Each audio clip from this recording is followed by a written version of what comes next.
approaching 30, actually. 30. Yeah, we won't talk past 23. And I wanted to tell you that Jordan and Ursula were going to be here last year. They were the visiting artists in May when I was not here.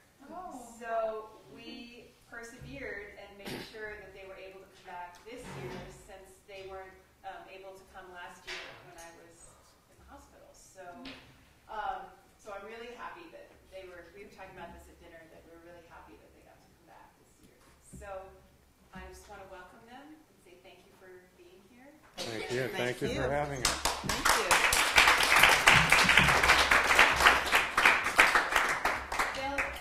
They will introduce their own work. And they also handed out a program for you guys. Not that the program is self-explanatory, but what the piece is comprised of is over a period of several years, beginning with the longer piece, which is on the last one on the program. Our work is so interleaves in so many different ways that we thought, what would it be like if we put a bunch of pieces together and built a program out of it?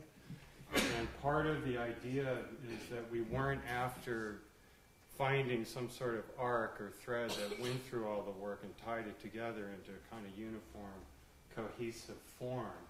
We're interested in it adding to its more and more to a kind of formlessness to see how each of the components would sort of work against, with, bounce off of together. And then I had started doing, I normally work in single channel video, which basically I would be doing screenings or showing works on monitors. But I felt a real urgency to bring a live element into the work. So I was very interested in bringing that in and seeing where that would take me and expand. And I kind of coerced Ursula into contributing in that realm as well. And this is a program that we were invited to do a show a couple of years ago, and this is how we sort of formalized it, and this is how we present it. And that's I think that's, unless you have something to add. No, I think we should just do it. Okay. So if we could begin with In Darkness. So should I just turn off the light?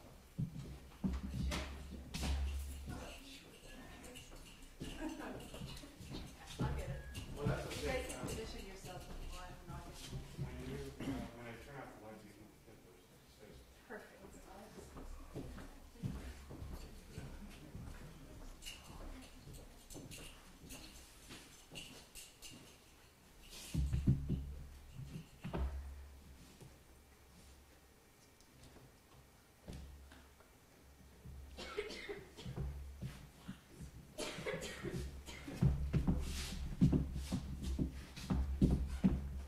The work apparently always moves towards that which the medium refuses. As such, it remains a specular residue of what it suggests, even as we approach it together. Thus, in effect, the work is that which we can never get to, where everything in turn is brought back to where it began, again, back to the space of its intensity, its effect, back to what we call the filmic. An evocation of space, when struck by the work, when implicated within the work, as the center withdraws from inhabitation, this affirmed by the knowing that we've never been there, the many and ongoing embellishments left at risk of a reading, their being preceding the certainty of just such a reading. This, then, the demand for a pronouncement of silence, the dispassionate disclosure of the passions obscured by what it is said that you see. We know these objects do suggest their own objectness, or the compelling weight of an archive. That would be an illustrious end to that, when precluded from the space of their assertion, when no longer engaged in their likeness. Why not, then, this ecstatic encounter, with not what we see, but the recurrence of its interrogation, between the image and its correspondence, where the visage may ebb, and with it that ceaseless compulsion of appearances. This is the province we wish to enter together, these rooms where crystalline understanding draws ever closer to remaining elusive, where we ask of the work that it recede from the work, the shadow present while hidden, the progeny of a medium's refusal. We consign to this space as if having heralded the discomforting glimmer of a measureless dimension. We affect the absence of images. We occasion the end of completeness.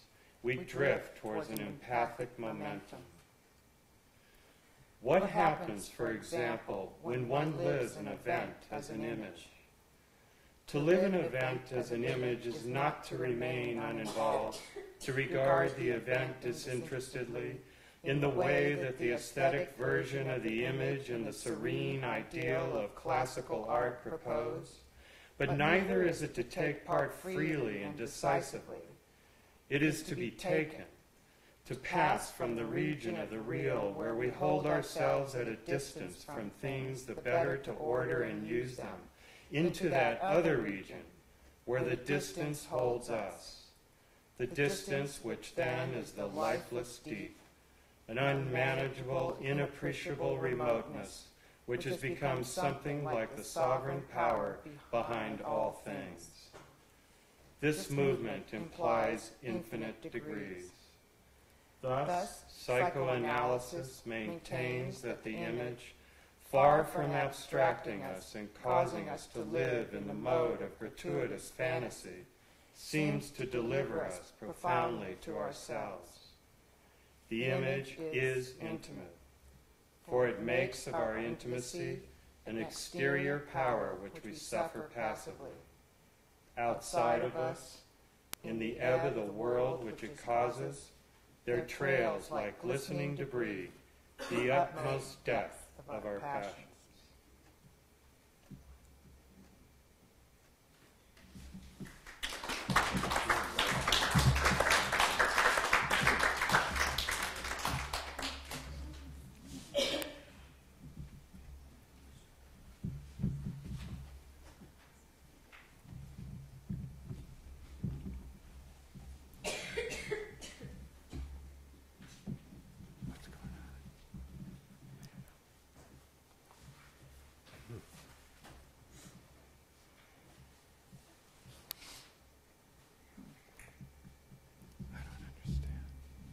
The sound's not on.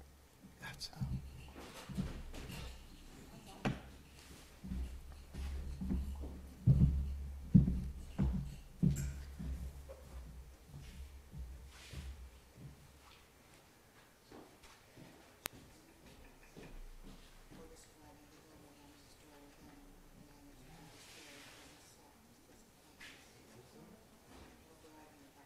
Speakers aren't on.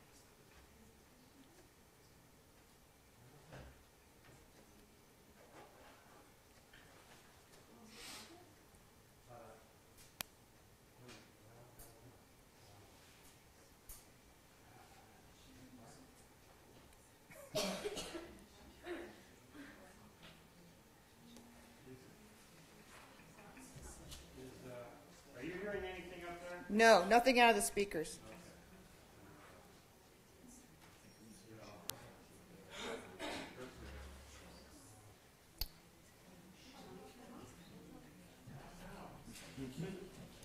Excuse us.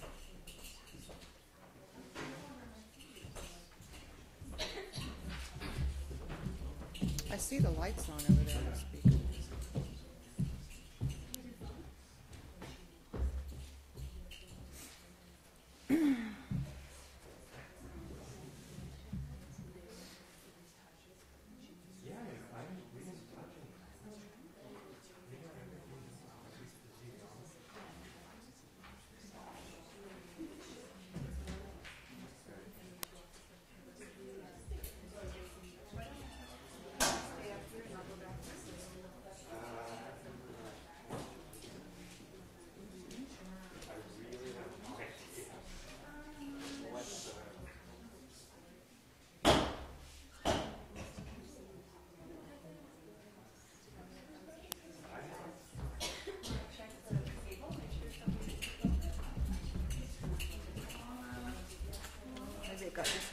somewhere along the line.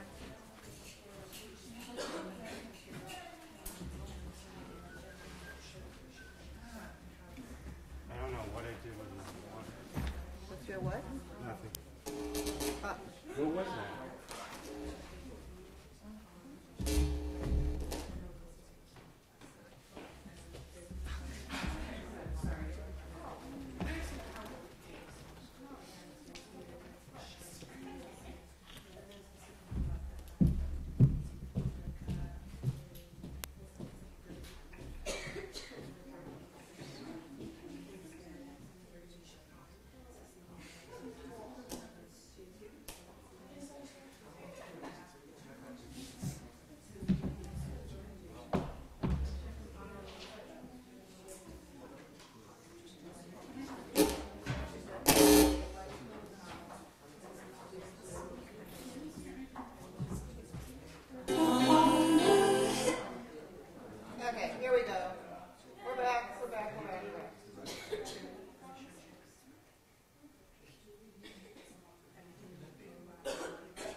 So she sat on the hills to walk and linger.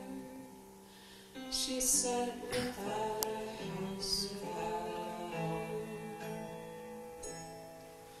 Sorrowful was her winter charge, and to caress with silver fingers, she didn't hear the tears cry, la, la, la,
very long lunch.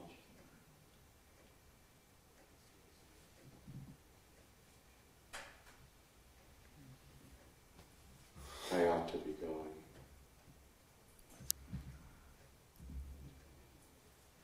It is a channel.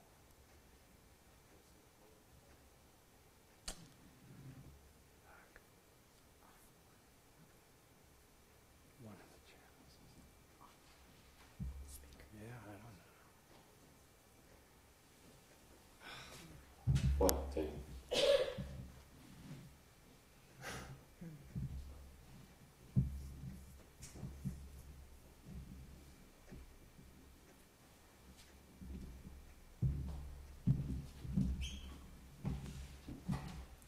So,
Dear Thomas, I must interrupt here. Otherwise, intensity will pretend towards a denouement, and I believe that would be an error. So adequate it forms, so preconcerted with itself, so distant to alarms. Who could ever permit this? You have here before you the work requested of me, but it will have to be what it will be when no longer mine. I've long since been able to read it. I've only a delicate grasp upon this, but strangely, it does bring contentment and a comfort though one that remains obscure. To that odd fork in being's road, eternity by turn. I was asked for a pervasive landscape of longing. To this I've added the figures that pass in the night, in the mellifluous text, as they struggle to materialize in that other night that's always unseen, where they are without proof or even use. But we are dying in drama, and drama is never dead. In the speaking of text, my only concern is how any of this might be mistaken. The soul condemned to be attended by a single hound, its own identity, as the inscription of beauty. But why not unwritten, as in this interruption? So gay a flower bereaves the mind, as if it were a woe. I'm certain by now you can see the dilemma. What I've given alludes to no particular feature. It's featureless and formless, and yet a presence, a quiet earthquake style too subtle to suspect.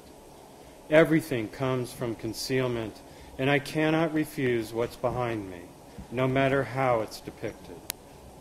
Affliction cannot stay in acres. Its location is illocality. What appears is the appearance of nothing, and with it the risk of being displaced.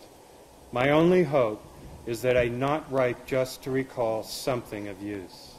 I'd like nothing better than for that possibility to be ruined. Behind me dips eternity, before me immortality, myself the term between. I speak to a friend of someone who outside of himself has lost the power of any sense, a power I'm only too happy to have lost.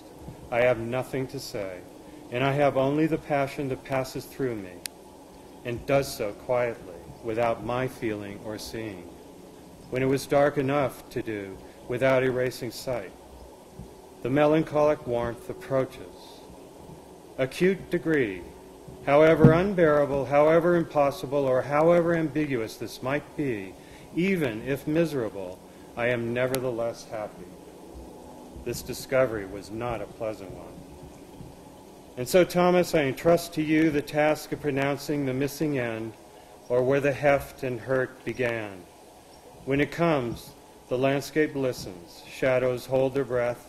When it goes, 'tis like the distance, on the look of death. Do as you will, I'm satisfied, it's out of my hands.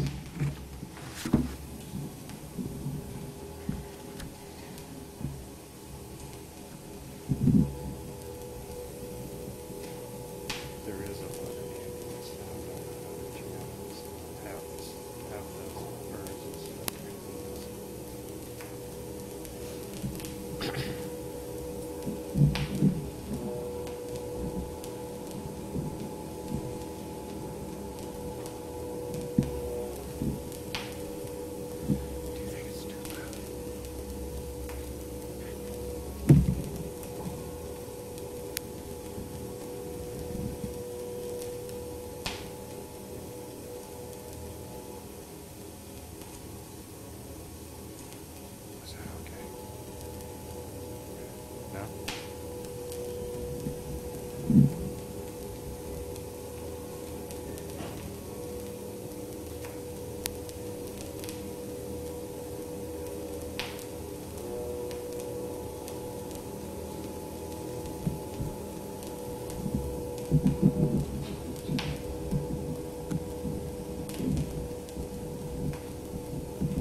A dark, brooding land of fog-enshrouded waters and wracked ghostly vegetation.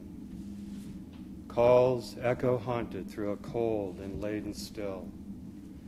An elegant, slightly manicured woman slowly materializes in the wraith-like reach. She stops and stares at a younger man alone in the distance. The winds begin to bay through the weighted quiet. Having turned, the younger man sees her standing in the far remove. She quickly looks away, and then, with delicate care, moves slightly closer. She steals another glimpse, while trying not to appear as if looking. He seems to her as if noticing nothing at all. An overcast silence lowers around them, like the mute, deadened leaves that fall from ghostly limbs above. They're now standing still in a pall of shivery haze that's pierced the cadaverous land. The woman knows she must wrest herself away from this place. The far-off mountains have begun their descent. Soon they'll disappear into the penetrating brume. But she hesitates before leaving. She sits in a sumptuous, darkened room filled with a muted luster, a dulled, silvered presence amid deep shadows and elegant, faded colors, where an impalpable flush of flowers cascade from a vase on the mantel, and the warmth of a fire ebbs in the hearth below. Through a crushing, luminous light, she stares into an ill-defined disturbance. A presence has unfolded, like a cloud of voluminous hair and porcelain, delicately drawn skin. A younger woman stands before her. Suddenly, a bell-like longing rings through her vision. Through her shuddering, parted lips, her words vanish into a warm aching. Alone at a table, she stirs the cream and sugar in her coffee more than is needed, a translucent, silvery sound that peals through the enveloping stillness, against which the room has begun to engulf her. But she sees only the images left her by the day. That dark, brooding land, the redness falling through the evening, the sullen, cold night approaching, that disconsolate and desolate reach, and that senseless, luminous light. I think I do see the disaster in all this. In the dimness, a man appears.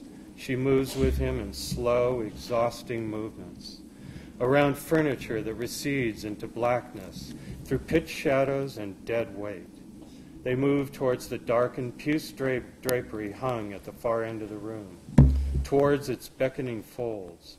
The man and woman stagger through an encumbering umbered cast in a world intoned but never quite seen, as if pulled out of focus.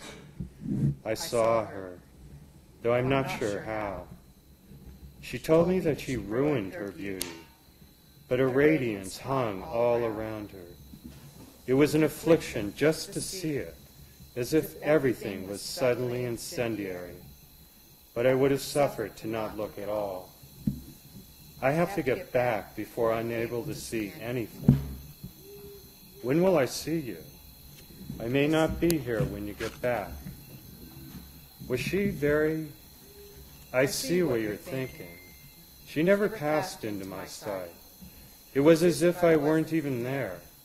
There was only a peculiar darkness, and I only wanted what was already deep inside me, despite my never having been able to reach it. A pall of death cold now hangs over the expanse, turning lightless. Gusts of sharp weather weave through racked, leafless trees, and the more violent waters buffet the shores of dense, ghostly vegetation. In the darkened shapes and dusky light of evening's reflection, the quivering dark begins to erase any distance. The woman searches the far and near. At her back she can feel the soft black wisp of despair descending. Nothing in this place yields up what she came here wanting. But she hesitates before leaving, for the aching of home that will await her. She withdraws with a man into the day's visceral dark, blinded by glaring shadows, where colors struggle in a strange and ceaseless umbra. A stillness bears down on their closeness, and the air between them heightens. The moment, reflected in a mirror, has become breathless. Away from the queries of night, they fall into soft rustlings like leaves that murmur through their bodies. The woman gets up. Spellbound, she stands before a photograph sitting upright on the dresser of a young woman under luminous clouds that linger in a brilliant black and white sky, her hands thrust deep into her pockets as she stares off into remembrance. The blackened pine by the stone path behind her seem held at a distance. The woman has no idea who in this picture she could possibly be, despite being certain there having been something between them. Their glasses glimmer faint in the fire that burns low. The man had hoped to know more, but now can do nothing but linger in the lack. She again searches the distance. Everything seems more solitary than ever before. The cold, reddening sky even darker, the winds a more blustery howl, and the cottonwoods thick in their throes of violent quaking. The skeletal grasses everywhere bow deep in a rippling surrender. This seems to her a strange gathering portent of the dramas and apprehensions in which she'd willingly cede all of her senses. The younger man, already there, appears out of nowhere. I can't believe there'd be anyone else out here. Hadn't I better ask you out of this cold? The woman stares through the tall, barren trees to a saturnine ceiling of sky. Wouldn't you like to come to my home and sit by a fire and have tea? It is cold out here. Out where? If ever this event were to be summoned, she'd insist on only her best, the most delicate appearance, the most graceful decor, and the most elegant of service. She can imagine nothing other in this errorless glare of the brilliant familiar. She then hears the key in the door. The man walks in and takes his place by the fire burning low. Finished glasses and spent plates turn blackish red in the faint passing light, and an onslaught of emptiness has found its way into the room. He speaks in a voiceless sense that seems able to breed only absence. I'm just words that drift along the surface, a black obsidian surface. I can't get anything anymore, least of all here, or that place of yours I'll never know. I don't know it either. At least it's not what I would have imagined. There was someone here I wanted you to meet. Another one? What is it you're looking for, and why can't you find it? Their longing falls back into the shadows. The woman brushes a delicate hand across his face. He closes his eyes and sinks into the dark deafness. From there he hovers weightless over the warm silence. The woman ebbs back towards another appearance. She has become for her what have always been insatiable fascinations. Those beguiling senses of discarnate sensations and those enchantments of conjured departures. From a distance, the younger man wonders, is this then how she's always been, even while erased from her presence? She starts at the sight of him, suspended, a faint gray floating at the end of the room. They've no desire to understand how suddenly they're back in that dark, brooding land of fog-enshrouded waters and racked, ghostly vegetation. They're alone now in the disorder of night's advancing. The younger man had seen in the woman something he'd not seen at any other time, but this isn't why she does the things that she does. I'm like nothing I've ever been before, even while everything around me remains completely the same. And even if only for a brief moment. In some unrequited sense, I do think something has arrived. I know why you're so familiar. It's from here that I know you. I just couldn't have known until now. A heavy breath of panic falls through her eyes. Reluctantly, she looks up into a startling ceiling of sky. She hears the waters buffet more violently against the shore in the near darkness, and sees the silhouetted birds take flight from the bare, looming trees overhead. Evocative sounds softly slip into the nocturnal lull, a hushed, reverberant score held at bay by the end of the distance. She sits stroking her hair, and with every stroke, a deepening of her thoughts. She's entirely unapologetic for the charms that have become her, as if another woman. The man indeed does wonder with whom he is with. She brushes the hair off the nape of her neck and murmurously pulls him towards her. I haven't disappeared. It is just this darkness, where all that passes before you is already in ruin. And here I thought I had only lost you. Wisps of umber dark descend through the room. A solitary shard of fiery light breaches the dark. She is willingly drawn there by the feverish flares of billowing hair and flames of porcelain skin. The younger woman shimmers against the deep shadows. They search through each other's eyes in the radiant touch that seeps into their yearning. A film of impending surrender looms in the rich darkness around them. I was waiting for something hopeless to happen, and now it has, even before you thought it possible. The woman turns away. She tries to think of elsewhere. Behind her, the room sinks into the purling waters she hears running through it. This is what I've waited for, when everything turns painfully exquisite, but just when you're disappearing. I've only breathed into the longing that was already there. The woman turns back to the darkness. The skies are now black through a blue window. A faint light cast from one futile lamp slips into the abyss between them. All that's left is a waxen visage suspended in a watery mirror. Something has happened already. The winds wail cold through the barren branches. Birds flutter in deadened leaves on the ground. A menacing weather gathers up in the sky, and the disquieted waters the woman's disturbance reflects invisible. She pulls the younger man down into the sumptuous pith of the moment. The air around them, a reliquary of fragrant fallen leaves. She bites her lips softly and breathes in the deep, pungent perfume. There is now nothing other than just what's between them. The woman gets up from her wilting chair in an unadorned corner. The man puts on his coat. He stares off at a palpable silence drifted in through the window. He has found in all this that ring of hollow familiarity. What is going on here? I'm not sure what you mean. In this place, now their own from their ceaseless, uncertain meetings, the winds have faded for a moment, and the birds have retaken their wintry fluster of calls. The woman brushes her hair from her face while the younger man watches. Suddenly they found there was little to say, and even that nearly impossible.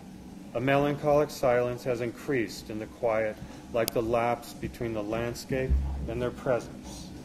The skies are all that now gravely concerns them. We are unmoored, you know, and we'll never find what we've been missing. It'll go on forever, like the longing that consumes us and leaves us with nothing. The winds howl through the windows. She rises to draw the heavy frayed curtains and watches their weight undulate sadness across time, then sits back, down in the indefinite shadows. Everything is different in here, like a place in the distance, shimmering before us. The woman's breathing deepens. A more descript denseness falls into the room, and the folds of drapery sinuate deeper in the blustery gusts through the windows. A slender brilliance slips in through the rifts in the curtains. The younger woman sits immutable beside her. There is a violence quelled in your eyes, and it is like something I would not want to stop seeing. I'd willingly have it tear me apart, that I can be here, and I too by your side. Have you ever been elsewhere? No more than it would have been possible to be here. And the violence just vanishes. I will wait as long as I must for this moment to happen. The light of day recedes into a blinding discomfort. The man and woman sit at a table. They sip smoky tea from cups near disappearing. He gently touches her hand. It sends a piercing shock of maudlin dismay through her. She had been mesmerized by her longings, longings as deep as the shadows about to engulf her, but now they become the lacerating plumes moving quickly to immure them. All I had wanted to say was that when I did write, I never heard back. It was like writing into a void. There was nothing but that warm, tranquil pain. I never knew if anyone had ever been there. Turn towards the shelf a little bit with your head. Just a little bit, yeah.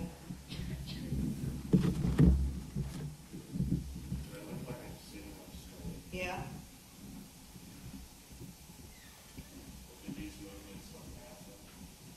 Turn your head towards the shelf a little bit because you're. Yeah. Just because your back ear is looking funny in your glasses. Yeah, it's the angle as you see your ear through your glasses. Well, I'm more towards the shelf right now. Yeah, that's good. You don't see it. That's good. Yeah, I would just. Why? Turn your. All of a sudden you're getting a little bit of reflection on your glasses that I didn't think was there before. Oh. Look towards me a little bit. Yeah, it's going to vary. Yeah, it looks good. Looks great.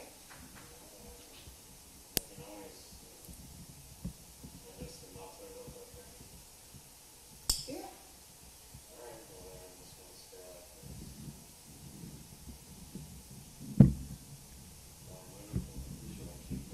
Yeah, I think that's fine. You should move throughout the whole thing. Well, which movements look good? When I turn more to the camera? I just don't like the shape as much as when you I go. like that a lot. Yeah. But are these movements good? Yeah. Do you think this would be interesting? If, What if you didn't have your glasses on? Okay. All right. You think this is a good shot? Yeah, there you go. Right there. Yeah, that's good. Right in there. No, I think I would be happy. I don't think you are. But I'm worried I'm going to get out of focus. I don't think you moved much at all. I don't think the focus is any different than if you with your movements and things. Well, you're moving around a little bit the whole time, so It's out of focus. yeah. You think this is a good shot? Mm-hmm.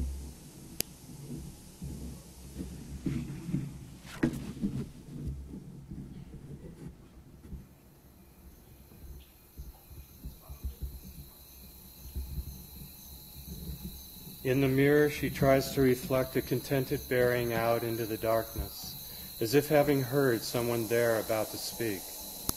You haven't left. It's not dark. I heard thunder, sheets of torrential and different rain. They sit now closely together under silvered, irradiant clouds that drift past a luminous moon. A thin, vaporous light spills onto the thickets around them.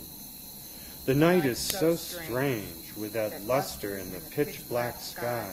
It's like an alien world appearing before us.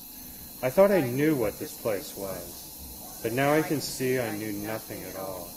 She brushes her hand across the faint leaves around her. It was just that I needed to find some other place, even if unable to find my way back. She watches the Gothic clouded moon behind the silhouetted sycamores, and listens to the glistening black brook purling nearby. This night has become for her a beloved night. A dusky particle-filled yearning that drifts through indefinite space, where the younger woman sits in tenuous certainty. As she quietly watches, they talk in the emptiness around them. I look at you in the light that's disappearing. You're enough gone now to feel like a memory, where we'll always be closest. I won't be with you much longer, and then never again. A look of horror passes over her face. She searches the disappearing words for some kind of meaning. The room has stopped dead, arrested by the absence of sound. She falls back on the bed with her hair spread out all around her, then softly stares up at an untroubled ceiling. They're caught in a room sinking deep into a settling gloom, where cascades of watery light project onto dark timbered walls. They become lost to anything familiar. She's as if a woman he's never before seen, as they drift like spirits towards chasms in the distance. The room behind them dissolves into a sullen reach, a dark, brooding place where the winds have begun their elegiac howl, into that yawning distance where she has so long to pass. A murmur of fugitive horror sweeps over the man's face. This is a strangely nostalgic time, filled with that lustrous pain that won't stop piercing my heart. Shall I put water on for more tea? The woman falls leaden at his side. If I were drowning, I'd want to go under. I know now I wouldn't die there. I would just find some other place, like this one, where I'm nothing other than what I am in these appearances. She gazes at the day grown enshadowed, and through it sees from having nowhere else he can be, it's to here that he has come. To this ravenous stillness descended upon the house, with its lavish and withering bouquets of flush flowers and crystal and silver lying done on the table, where the deadening colors seep into shadows and the woman disappears into darkness. From there she calls for him to come. They drift towards a more ruinous passage, towards that most cordial of spaces, where carefully he inspects her many beautiful objects, lightly touching each one without disturbing their placement. This is the place where he had been longing to be. From a worn, watery silk chair in the corner, she quietly watches. Then, suddenly, she stands. With cumbersome abandon, she embraces the younger man. She puts her lips on the nape of his neck and covers his skin while she cries softly into his flesh. He's become cold and unyielding. In a mirror, she sees a graveness washed over his being. She separates herself sharply. Her hands fall, insensible, to her side. A relentless, unforgiving silence consumes them, and the sadness they've never seen but from some sort of distance. The image, without a word, has faded back into the background, the younger man mercilessly erased from her vision.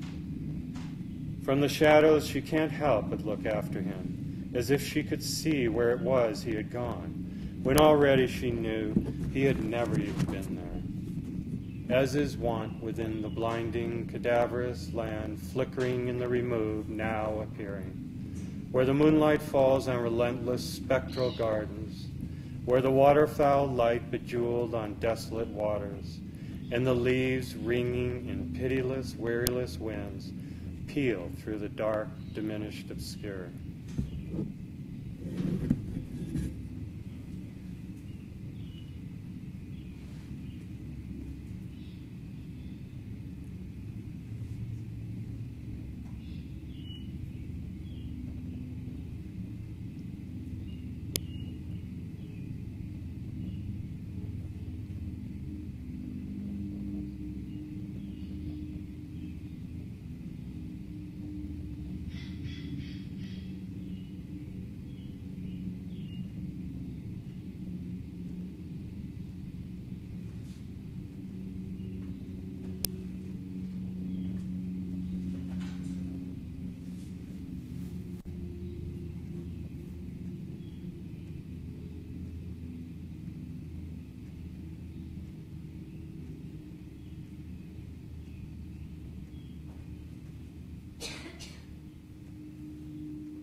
Thank you.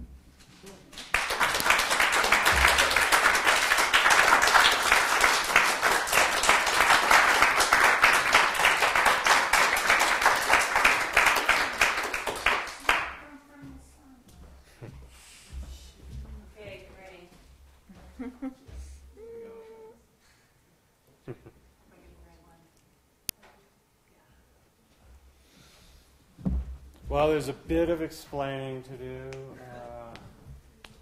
We didn't miss too much, but there were a couple of sections of dialogue that were on.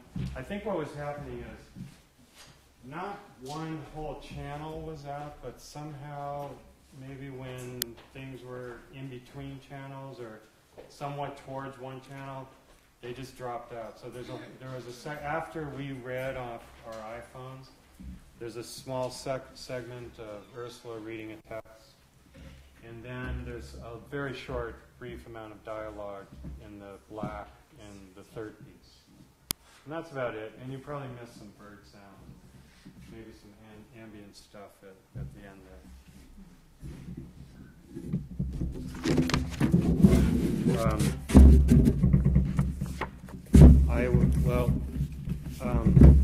Would you like us to speak for a bit, or take questions or responses? Or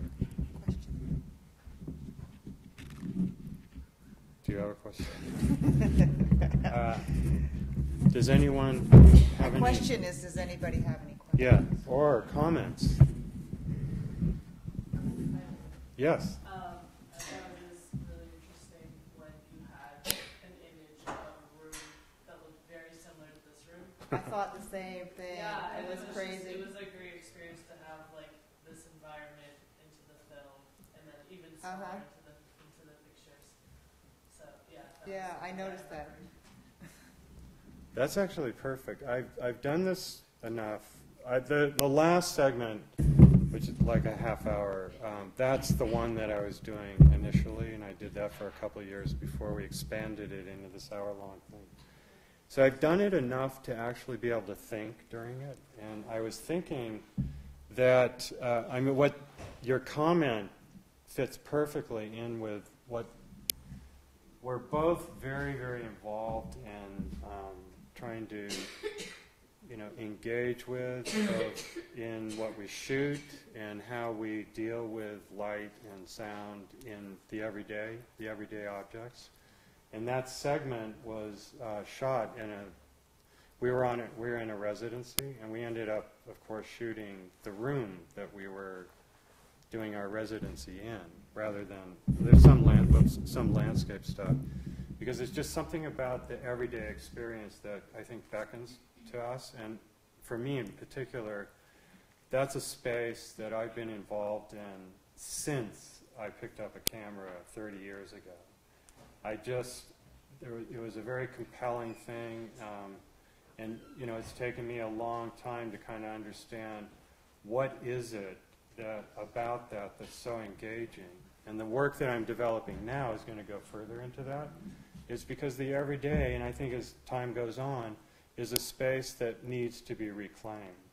It's a space that is being invaded and has so much pressure on it from external forces in what I think are all the wrong areas. And one way we can re-experience or reclaim our sense of ourselves and our existence and our power is in reclaiming the everyday.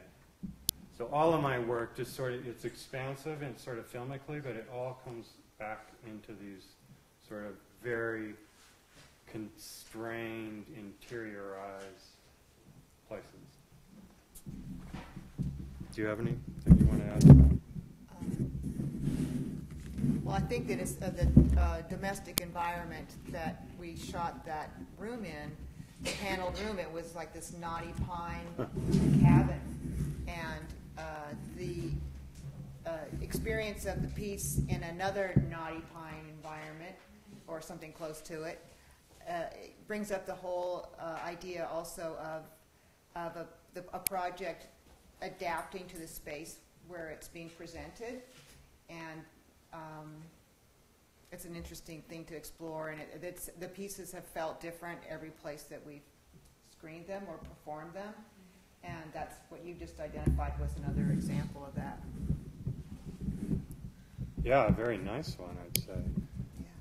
That's something I really like about doing this. Is we've done it, I've done it also, that half-hour segment, in a lot of different circumstances, from just a few people in a very intimate living room situation to people's studios to theaters to micro cinemas to places like this, galleries, museum contacts. I don't know if I've done it outdoors, but I think it's really important for, there's a lot of different levels about the way the piece is constructed, and also layers into the whole program, which we refer to as filmic, is that it's not modular in a sense, but it can mutate and mold itself. It can mold itself to particular situations, and it can also mutate. So one thing I built into it, since this is all digital technologies, I can write stuff and re-edit it just prior to performing it, which I often do.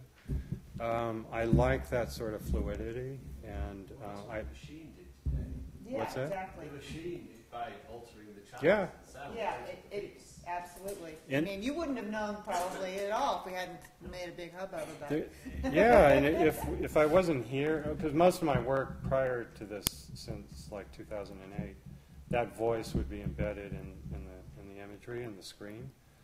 And you wouldn't necessarily, it started to feel a little staid to me.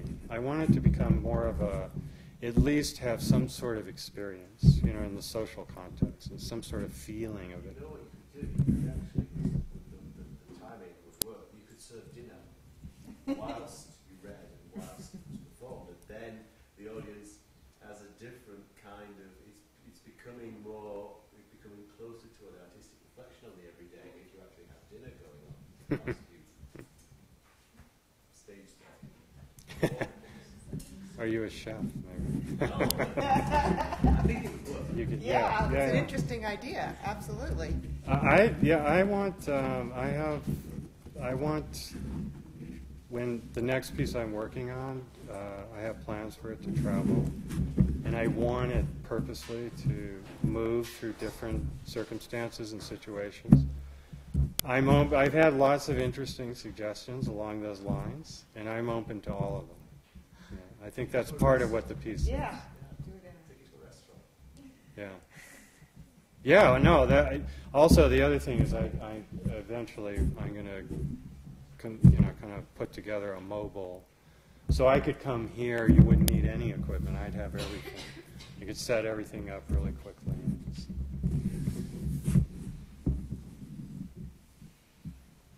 Nancy, you must have some questions.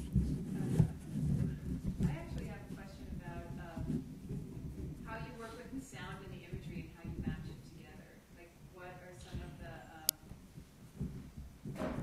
there were times when it seemed like the sound had a couple of different readings in compared to the imagery. Like, I'm thinking about the trees that were blowing, silhouetted trees, but then it also sounded like they were burning at the same time. Do you want to speak to that? Well, the part that Nancy's speaking about Yeah. is something that I didn't have anything to do with, so Oh. maybe you should. Well, when I was lucky enough when I first started off to work with someone who actually got into the equipment itself and made lots of modifications. This is a long time ago, and was very deeply involved in sound, and because he was involved in it theoretically and philosophically. He was involved in the signal of both the audio signal and the video signal. And so I had this early on, this appreciation for sound, plus coupled with the fact that I couldn't help but notice that most video artists in those days would do interesting things visually and completely neglect the sound. And so I've always been very interested in sound, so it kind of became a mission that I would always have good sound. But then sound became a whole arena where I could mix. And so basically the imagery, the text, and the sound, they have no succinct or synced relationship whatsoever. It's more like I kind of imagine them being let loose as fields, and the way they sort of butt up to one another or meet one another is what, because it's all about, it's sort of putting out all of the components necessary to construct filmic or cinematographic sense or narrative or meaning, but having it sort of always slipping. So it sort of resists that kind of summarizing. That's really what my interest was. And then there's a lot of sort of fetishistic stuff. So there's a lot of fetishistic stuff in the sound, I confess, and also in the imagery. I'm not sure. What do you mean by that? Well, I'm pretty obsessive, like I have to have certain sounds in everything I do, and they have to be mixed in a very particular way, like bird sounds, wind sounds. Those are in most everything I've ever done. And I don't know, it just feels a little obsessive to me. Do you know why you need bird sounds? Well, I think that, I've been doing this so long, and also the other thing I was thinking while I was performing this is it's interesting to me, what happened to that sound? There's something missing that no one would know necessarily, but I was like hyper aware of, and I had to sort of fold it in here to what I was doing. And I thought that lack, that hole that was missing there, is just as interesting to me as what's there. And so always since I started shooting and shooting imagery and recording sound, I've often wondered, why is it I shoot particular things? Because I don't necessarily approach it through a sort of constructed sense, like I have an idea or sort of a basis to what I'm going after, or I'm trying to do something, to assert something or say something. And after all this time, I think I want to bring it back to just sort of affect, like before I assign that sort of meaning to it. I want it to start resonating. And out of that resonation, it starts to construct a different meaning. And what that meaning is, I hope, would be all of ours shared. Like what? Yeah, absolutely. And then us in the room, that sort of resonation. And, the screw up for me and what kind of energy field that put me into. All those things. I'm sort of trying to get to the heart of those more and more. Those are the things that interest me more, because I think that's another reclamation. That's another inhabiting a space that I think we need to re-experience a lot of power, because we're losing it more and more. And I think there is. That's life. That's like the force that runs through existence, and we can take a ride on that. I'm just speaking off the top of my head. I'm also sort of in sort of 1 foot here and very much 1 foot in this piece I've been developing out of this for the last couple of years that I'm just about to start writing and shooting. Ursula? What about, how do you think how does it feel to you? We haven't done it for a little bit. Your parts. Well, first of all, I was actually relieved when there was a little bit of a flaw in initially, because when you enter into something like this, you always want it to go perfectly, and you want it to everything, and so that creates a pressure. And so the minute that there was something off there, it immediately alleviated pressure for me. So that was actually very welcome in terms of making it feel less of a panic, because performing is kind of panicky. And so that was one thing that I experienced. And it's interesting also because I more and more putting myself in the position of this panic deliberately, but then wondering why. And but in the end, it's very satisfying. So that's how it feels at the moment.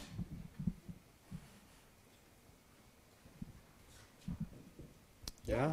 Do you write the text that you're reading along with the film? He Do I write it along? What you wrote? he Yeah. wrote it, yeah.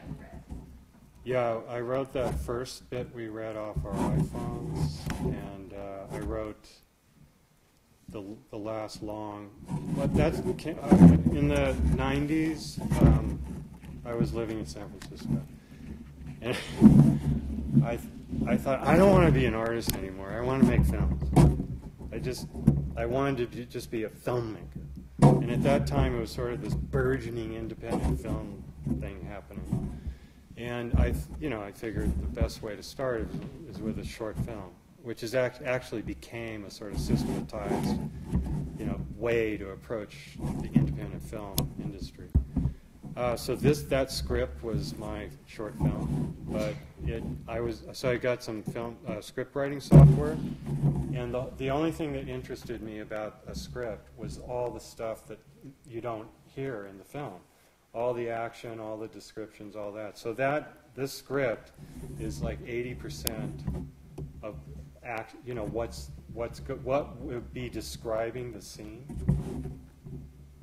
in the form of dialogue. So that's where that came from.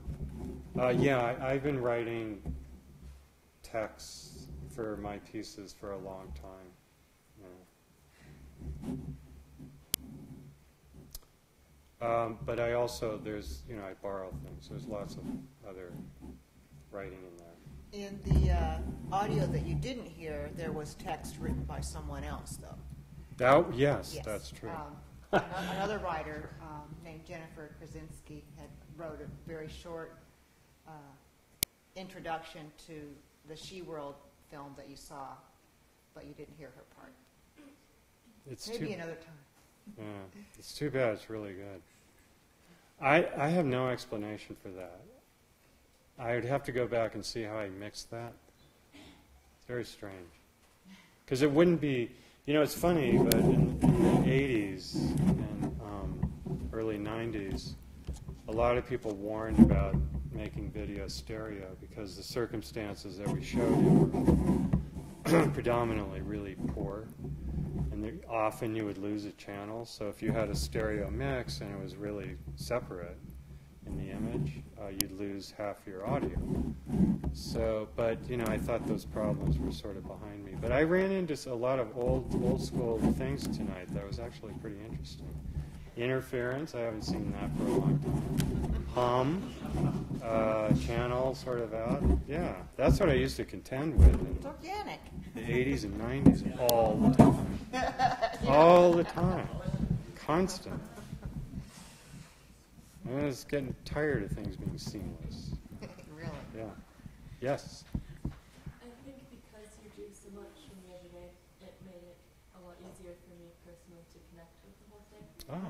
And I felt it really strongly, like a very particular feeling. That, those feelings you can't really describe as much, Right. but that you experience every day. Yeah. And I think, I really wanted to be in water through the whole thing. And I felt like I was in water. Really? In water? Yeah. Wow. Really beautiful. In another medium.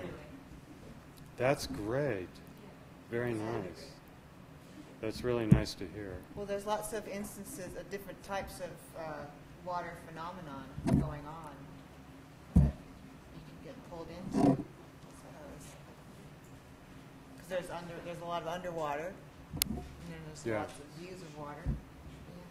Yeah. The sounds, the Yeah. rain and the rushing water. Yeah. Yeah. And the ambience kind of fogged up your ears. Mhm. Yeah, when you kind of get in there. Yeah.